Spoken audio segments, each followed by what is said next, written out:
নতুন হলেও পালং শাক দিয়ে বানিয়ে খান অসাধারণ টেস্টি এবং হেলদি একটি রেসিপি। এই রেসিপি গরম গরম সাদা ভাত, রুটি, পরোটা, চার সাথে খান না কেন দারুণ জমে যাবে। সাথে আর কিছুই লাগবে না, এক থালা ভাত বা রুটি নিমিষেই শেষ হয়ে যাবে। তাহলে আর দেরি কিসের, দেখে নেই আজকের এই রেসিপি। কিছু পালং শাক ভালো করে ধুয়ে পরিষ্কার করে নিয়েছি জলটা ঝরিয়ে। এবার ছোট ছোট পিস করে কেটে নেব। শাকসবজি এভাবে ধুয়ে কাটলে শাকসবজির খাদ্যগুণটা অটুট থাকে, তাই আমি ভালো করে ধুয়ে কেটে নিয়েছি। এবার একটা বাটিতে উঠিয়ে নেব।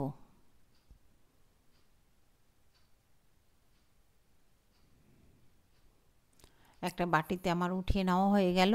এবার একটা মশলা আমি তৈরি করব। এখানে বড় সাইজের একটা টমেটো দিয়ে দিলাম, দিয়ে দিলাম ৬-৭ কোয়া রসুন, আর দিয়ে দিচ্ছি ১ ইঞ্চি পরিমাণ একটা আদা, দিয়ে দিলাম সঙ্গে কাঁচা লঙ্কা ঝালের জন্য। এবার ভালো করে পেস্ট করে নেব। এবার কড়াইতে সরিষার তেল বসিয়ে গরম করে নিয়েছি, আর কিছু নতুন আলু আমি কেটে রেখেছি সেটা দিয়ে দিলাম। হলুদ আর লবণ দিয়ে আলুটাকে ভেজে নিতে হবে। যেহেতু নতুন আলু খুব একটা বেশি সময় লাগবে না ভাজতে, তারপরে আমি ঢেকে সুন্দর করে ভেজে নেব, এতে করে তাড়াতাড়ি নরম হয়ে যাবে আলুটা। এবার ঢাকনাটা খুলে একটু নেড়ে চেড়ে তেলটা ছড়িয়ে আমি উঠিয়ে নিচ্ছি।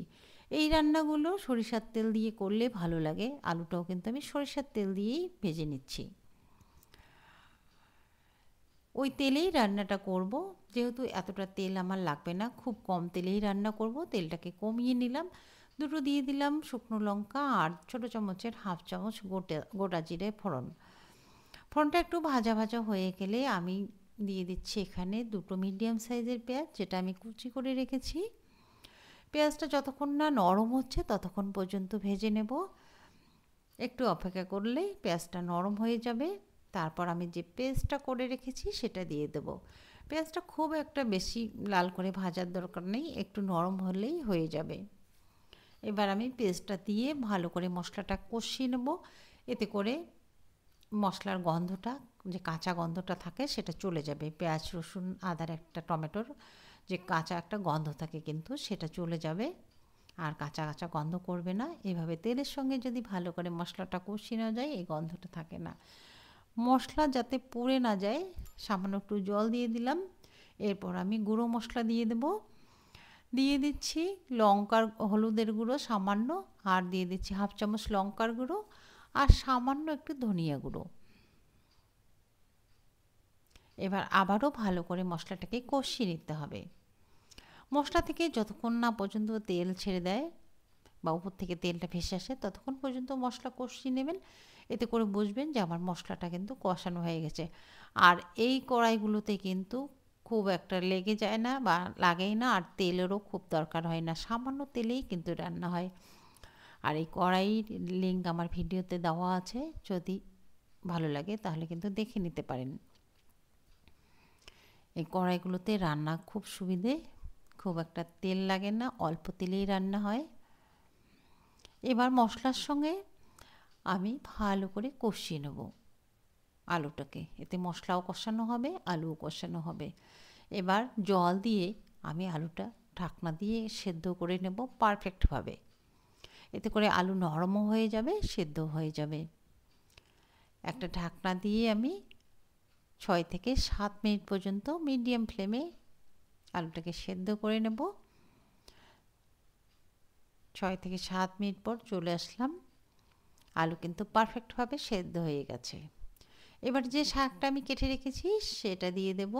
শাক দিয়ে কিন্তু খুব একটা বেশি সময় বয়েল করতে হবে না, এতে করে শাকের খাদ্যগুণটা নষ্ট হয়ে যাবে। শাকের সবুজ অংশটা কিন্তু বজায় থাকতে হলে খুব একটা বেশি জাল করবেন না, শাকটা পরে দেবেন, এতে করে শাক সবুজও থাকবে আর টেস্টিও হবে।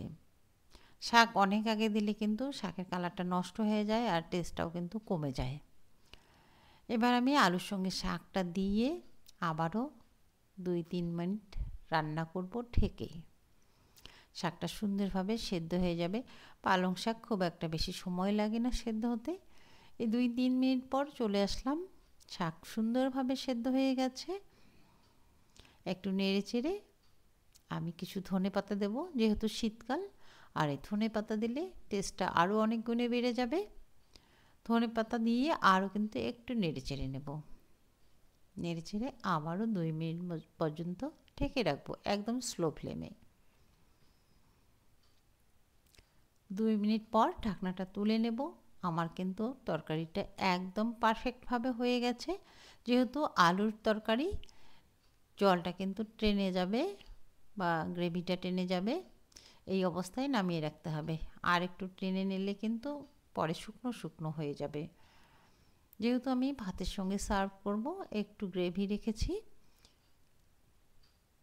এবার গ্যাসের ফ্লেমটা অফ করে 2 মিনিটের জন্য রেস্টে রাখবো, তারপর আমি সার্ভ করে নিচ্ছি।